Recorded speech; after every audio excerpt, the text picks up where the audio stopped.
Can I get you anything to eat or drink? Actually, I'm good. I don't want this. I'm actually fine. I'm full. Even during an intense interrogation where the stakes are high and tensions run deep, unexpected humorous incidents can occasionally arise, offering a brief respite from the gravity of the situation. I do backflips all the time, especially when I go on a road trip. I'll do backflips. One such incident occurred during an interrogation involving Doug Bleichner, a suspected liar and master manipulator. You're down at the studio, 3 p.m., March 8th? No, I wouldn't be at the studio. I'd probably at 3 p.m. I think I would have been at my house. In the afternoon of Wednesday, March 8, 2023, authorities in Crawfordville, Georgia received a notification about an ongoing robbery at the Crawfordville Credit Union, located on Highway 278 between Crawfordville and Barnett, Georgia. The incident had already concluded by the time law enforcement arrived at the scene. Surprisingly, the only tangible evidence they found were several pounds of fecal matter, urine, and a lone piece of straw. Upon further examination, investigators discovered the presence of Doug Bleichner's DNA in and around the fecal matter. Here you go, you can fill it up halfway. Anything's fine. Okay. You want me to just go in this and... Yeah. Big enough, right? And a single strand of his hair was also recovered from the piece of straw. Notably, the credit union had been closed on that day due to a gas leak with no employees present at the time of the incident. As a result of these findings, Bleichner was brought in for questioning on March 13, 2023. However, the specific reason for his interrogation was not disclosed to him at that time. Hey, Doug. Hey. How you doing? Pretty good. Thanks for coming in today. I don't know if you know why you're here, but it's really helpful for you to come down and talk with us today. Mm-hmm. It means a lot. You're not in trouble. Okay. You can leave whenever you want. You are not under arrest either. Okay. Free to go at any time. Okay. You just hang out, answer some questions, help us out a lot. Sure. Is you okay? Yeah. You okay with that? Yeah.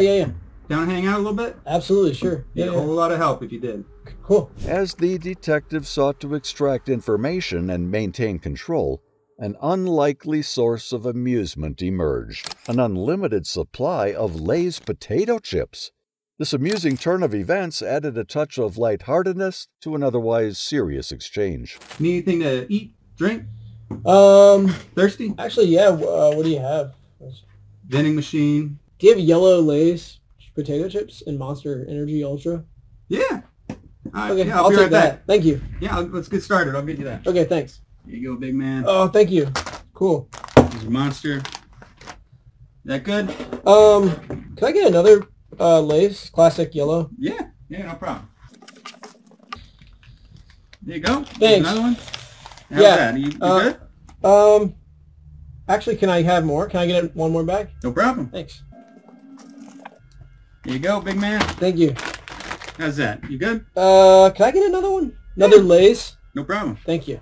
Get on the Monster. Yeah. All right. No, I'm fine with the Monster, but another Lay's. In the midst of the interrogation, Bleichner's request for a snack prompted the detective to offer a bag of yellow Lay's potato chips and a can of Monster Energy Ultra. However, what began as a simple act of providing sustenance quickly escalated into a humorous back and forth. Bleichner continued to ask for more bags of Lay's chips, and the detective, keen on maintaining control and fostering cooperation, granted each request. As the pile of chip bags grew before Bleichner, the dynamic between the two took on a comical tone. The detective, seemingly caught in a game of chicken, willingly complied with Bleichner's chip demands, fully aware that refusing could jeopardize the trust established during the interrogation. This whimsical power play revolved around a seemingly inconsequential matter: Lay's potato chips. The incident provided a stark contrast between the gravity of the interrogation and the levity of the chip exchange. It momentarily shifted the focus away from the weighty matters at hand and introduced an element of unexpected amusement. Such moments can serve as temporary relief, allowing the participants to momentarily let their guards down and fostering a more relaxed atmosphere, which is exactly what the detective wanted. So you all good? Can I get you anything to eat or drink? Actually, I'm good. I don't want this. I don't want it, actually. I'm actually fine. I'm full. The suspect eventually relents and relinquishes his stash of Lay's potato chips, marking a subtle triumph for the detective, solidifying their dominance and command over the situation. Undeterred, the interrogation continues as planned. However, the suspect cunningly retains a single bag of Lay's chips, attempting to preserve a semblance of control amidst the mounting pressure closing in on him. It's as if the taste of the chips holds a special power, providing a brief escape from the encroaching reality. All right, where were we? Okay, so like I said, my name's Detective Wagstaff. Thanks for coming down. It's going to really help us out. Free to go at any time, like I said. Mm-hmm. So, how you been? Good, man. I'm just hanging out. We're doing our show and just been real busy. Yeah? Yeah. Busy? Mm-hmm. Anything else you're busy up to? It's just the show, and just I've been doing a lot of working out. Yeah. What you lifting? Yeah, just regular kind of style, but dumbbell presses and barbell presses and double squats and just regular gym stuff and getting ripped and all that. Regular style. Yeah. Okay. Yeah. That sounds good. Yeah, you know. Beefing up for the chicks. Yeah. I mean, you know. So I have a girlfriend, but you know, so. Trouble at home? No, not at all. Not at all. It's great. So. Just beefing up, feel good, huh? Yep. Yeah, it feels good to pump and all that. So. That's good. Yeah. The detective then employs a strategy of prolonged silence to establish and assert dominance, leaving the suspect feeling entrapped. Seizing the opportunity, Bleichner succumbs to drowsiness, resting his head and drifting off into slumber reminiscent of an infant. As he dozes, the detective remains unwavering, maintaining a steady gaze and unbroken eye contact, intensifying the aura of control and scrutiny in the room. So you know why I brought you here? No, I don't. Not at all. No, not at all. I don't know why. Yeah. March 8th? Any bells ringing on that? March 8th. What's today? Was that last week? I don't know. March 8th. Wednesday, March 8th, 3 p.m.? Wednesday, March 8th of this year. Yeah. Wednesday, March 8th would have been last Wednesday, so I was probably getting ready for our show. We go live every Wednesday at 8 p.m. Yeah. So I was probably, if it was 3 p.m., I was probably getting ready for the show, probably at my house. Big show. 5 hours of prep? Yeah, we do a lot of prep the day of and day before, and really every day. But yeah, we do 5 hours is not. Yeah, I got to get all the graphics ready and all that. So you're down at the studio 3 p.m. March 8th? No, I wouldn't be at the studio. I'd probably at 3 p.m. I think I would have been at my house. So yeah, just probably on my computer.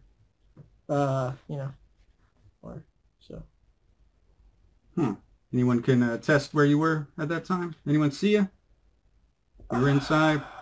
Probably 3. Probably, you said 3? Mm-hmm. Well, what's going on? What happened? What happened to 3? Well, that's why I asked you down here. Just trying to catch up, trying to put together a timeline. There's a lot of problems going on. Yeah. So a lot of confusion. Trying to clear it up. 3 I would have been at home, but I was alone, I think. Yeah. So, yeah. Huh. When questioned about specific dates and timeframes, the suspect's memory appears hazy. Backflips. Isn't that your alibi? You ever done a backflip? Yeah. Oh, yeah. Yeah? Definitely. All the time. Yeah. Full flip. All the way around, back on your feet? Yep. I do backflips all the time, especially when I go on a road trip. I'll do backflips. It's good. They say it's good for health, and so I'll do a backflip. When I wake up in the morning, I'll do a backflip. I'll do a backflip before bed. I'll do I do lots of backflips, so yeah, for sure. So you did one today? Did multiple backflips today, for sure. You might have been doing one at, say, 3 p.m. March 8th, Wednesday? Oh, yeah. Okay, so actually, yes. Caught off guard, the suspect finds himself in a precarious situation as the detective skillfully reveals their knowledge of Bleichner's exact whereabouts leading up to the robbery. To Bleichner's dismay, it becomes apparent that his location was in close proximity to the crime scene, an adjacent Skypad backflip pad highway rest stop. I was at Skypad. Yeah, Which one? In Barnett, the one over there off I-20, near Crawfordville. I was at Skypad. That would have been where I was. Yes. Yeah, right down Crawfordville. I know that Skypad. Yeah. I bring my daughters there. Yeah. That's a good one. We go there and do flips. I usually go alone though, and if that would have been, you meant Wednesday. So yeah, Wednesday I was doing a flip there. Yeah. I was getting multiple flips there. I had a good session, and that was before the show. Yeah, so I remember that. Yeah. Okay. Yeah. I'm sorry. I have a bad with my days and hours and stuff. I'm just bad with that kind of thing. So I do remember that I was at the Skypad doing flips. Yeah. Yeah. It wasn't that long ago, but sometimes get mixed up. I just been busy, and yeah, I mean, I did, like I said, like my days are just like, so crazy, and I just I have mix up days, and sometimes for me it's like I forget like what I was doing on a certain day, and so, but I was for sure getting flips, because I actually remember Wednesday I was doing like dozens and dozens and dozens of flips. Like I was getting a flip over and over and over, and I was landing getting so many successful flips, and it was a really good session. So actually, yeah, that's Wednesday. Yeah, pretty memorable session at the Skypad. Yeah. Yeah, it was a good session for sure, and we had great flips. And flips, pretty big part of your life, huh? Yeah, pretty big. Every morning. Yeah, I mean, before bed. It's not hard to get a flip. Most people say it's hard. It's easy to backflip. I mean, you can just get one. It's not. It's funny because people kind of are surprised when they hear that I do a lot of them. In a daring move, Bleichner decides to stick to his original alibi, despite its direct association with the crime scene. It becomes a high-stakes game of chicken with the detectives. Seasoned criminals often employ a complex web of truth and lies to confound law enforcement, and Bleichner follows suit. This intricate dance of deception, where truth and falsehood intertwine, is known as truth lying by detectives. In this situation, Bleichner skillfully weaves a narrative that simultaneously incorporates elements of both truth and fabrication, aiming to deceive and mislead the investigators. The suspect's willingness to distort reality while incorporating fragments of genuine information further complicates the detective's pursuit of the truth. It's not hard. You can do one too. You just do it. The detective allows Bleichner to freely express himself, giving him ample opportunity to ramble and discuss his supposed expertise in backflips. Show goes live, and I'll actually do a backflip and land on the button that goes live. So I'll backflip into the show, and my feet will land on the button, so on the keyboard. Wow. Yeah. It's cool. It's fun. Yeah, it's definitely fun.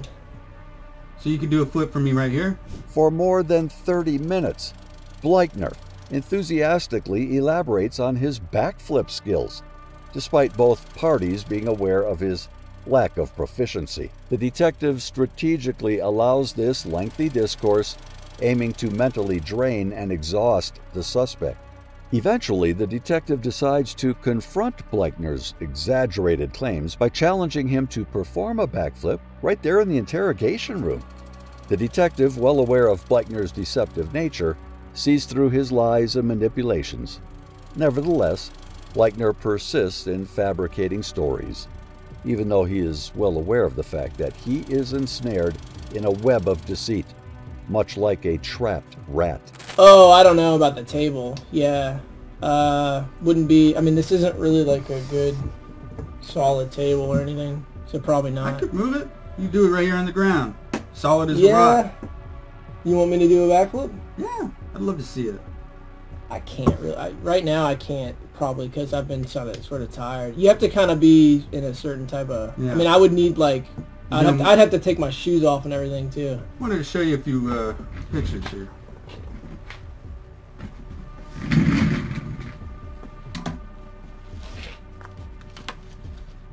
You get the better angle of this.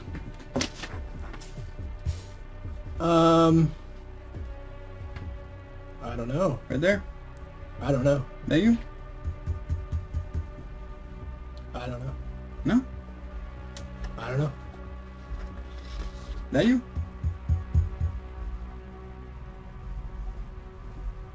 I mean, I don't know. I don't know. I don't know what you're trying to say. I don't understand what's going on. All right, Like, just what got are a you few trying more. It's all right. But I just don't get like why. Hey, we're just asking some questions, just helping us fill out the story. Okay, I mean, am I free to go or what? Is that you? No. You go whenever you want. I don't know. I don't know. Stick around and really help us out. I mean, you can show me pictures all day. I don't really know.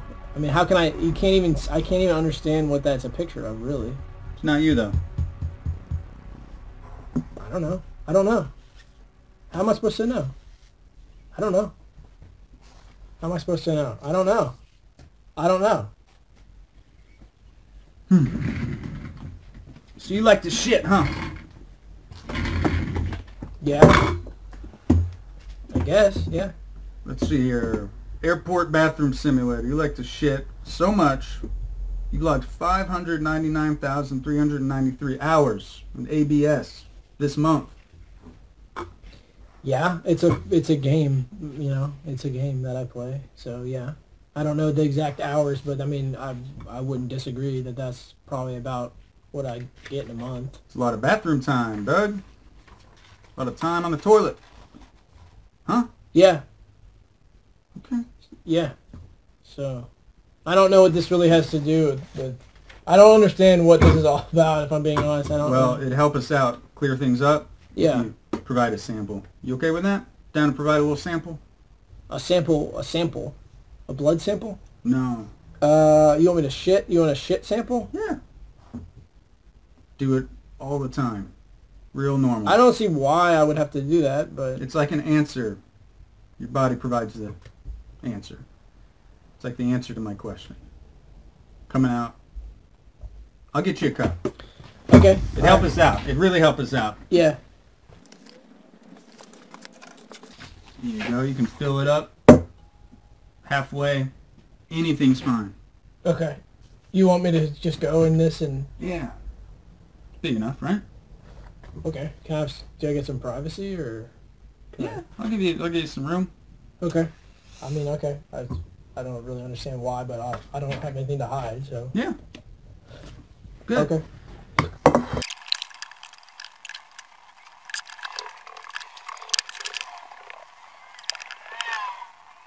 All done in there? Yep. All right. Let's see what you got. Okay. Yep.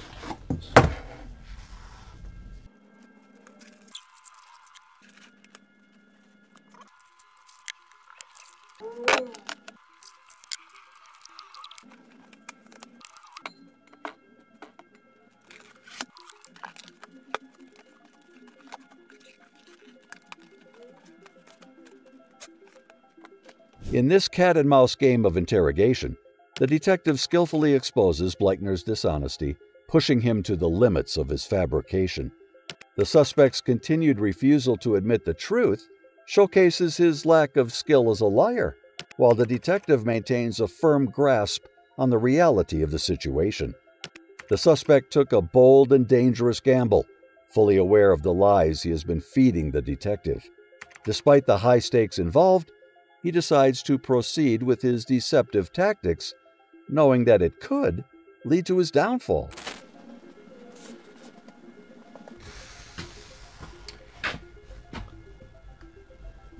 That yours?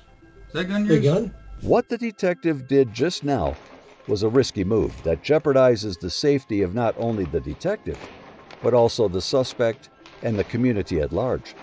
Not only did the detective leave the gun alone with the suspect, but the detective questions the ownership of the gun, fully aware that it does not belong to the suspect.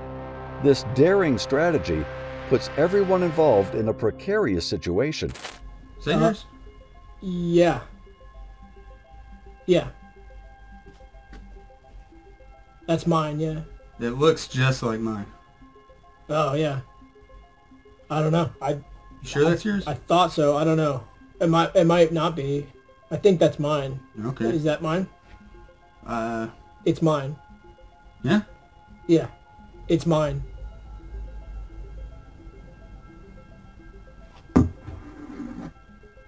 Unfortunately, the detective's attempt to employ gun psychology to extract information has backfired drastically. Rather than breaking down the suspect's defenses and eliciting the truth, the tactic has proved ineffective. Instead, it has allowed the suspect to buy more time and settle comfortably in the interrogation room, extending the duration of the session. This turn of events showcases the perilous nature of the situation, with both the detective and the suspect caught in a delicate and potentially explosive situation. The failed implementation of gun psychology further highlights the challenges faced by law enforcement in navigating complex interrogations and the potential risks involved when handling delicate matters such as firearms. Tell me how you feel. Tell me what's up. Let it out. Tell me what's bothering you. I just feel like at this point, it's you guys have your story so wrong that I need to probably talk to an attorney because this is just so outrageously wrong. And I'm just, if you're going to arrest me, but I don't think that I have to say anything to you because I don't have anything left to say to you because this is just incorrect. Employing a highly sophisticated approach, certain attorneys utilize a technique that allows them to establish a deep connection with their clients and gain a comprehensive understanding of the case at hand. In this particular method, the attorney was portraying as a detective to get all the necessary details of the case so he was not in the dark. This is an unexpected twist in the interrogation, which was never an interrogation. With his secret out, the attorney takes on a reassuring tone. I'm your lawyer. You can tell me anything. I'm your attorney. You can tell me anything. You can tell me what happened. You're my lawyer? I'm your lawyer. It's I okay. never hired you. I never talked to you. I'm your appointed lawyer. Oh. Yeah. It's okay. You're free to go. If you want to get out of here, you can. They can't hold you. They can't hold you if you don't want to be here. I can go? You can go. I can go right now. You are not under arrest. Okay, I'm going to go. I would advise you to leave. Yeah. Okay, I'm going to go. Okay. I'm going to go.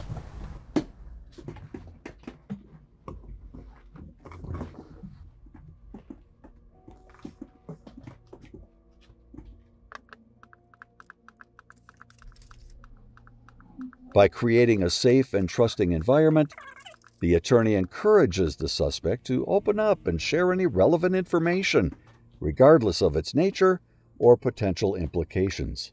This technique aims to foster transparency and facilitate a complete grasp of the facts surrounding the case.